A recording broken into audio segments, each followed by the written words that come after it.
สวัสดีค่ะสวัสดีพี่น้องทุกผู้ทุกคนคือเก่าค่ะพี่น้องค่ะมาพอกับสาวก้อยอีสานหลงทินคือเก่าค่ะพี่น้องค่ะแล้วกินแล้งมื้อนี้สาวก้อยได้แกงบ่อนมาสู่กินค่ะพี่น้องแกงบ่อนหวานค่ะพี่น้องค่ะใส่เห็ดขอนขาวขาใหญ่ๆเลยค่ะเบิ่งเห็ดขอนขาวดอกใหญ่ๆค่ะอวบๆขาตะไคร้มดแดงค่ะพี่น้องค่ะหาบ่ได้ค่ะหนึ่งข้าวเหนียวเป็นติ๊บคือเก่าค่ะมาค่ะมากินน้ำกันเด้อค่ะบ่อนหวานเด้อค่ะพี่น้องไปตัดมะแกงเองพร้อมค่ะอืม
แสบแต่พี่น้องเขาสิบ่เบิดติบซะบ่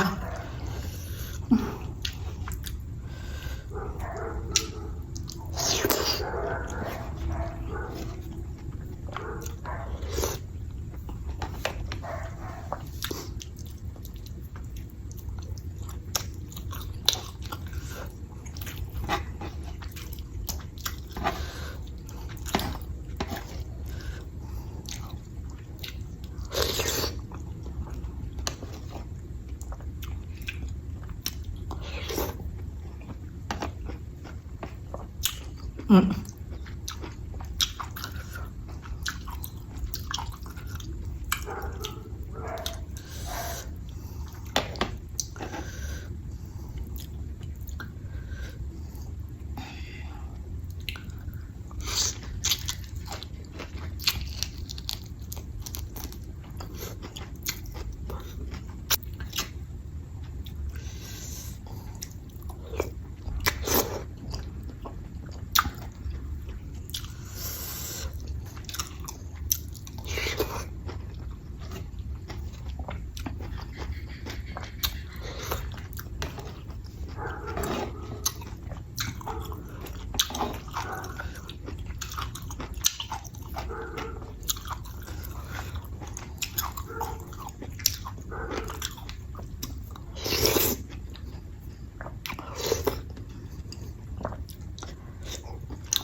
เบิดแล้วค่ะพี่น้องค่ะอิ่มแล้วค่ะ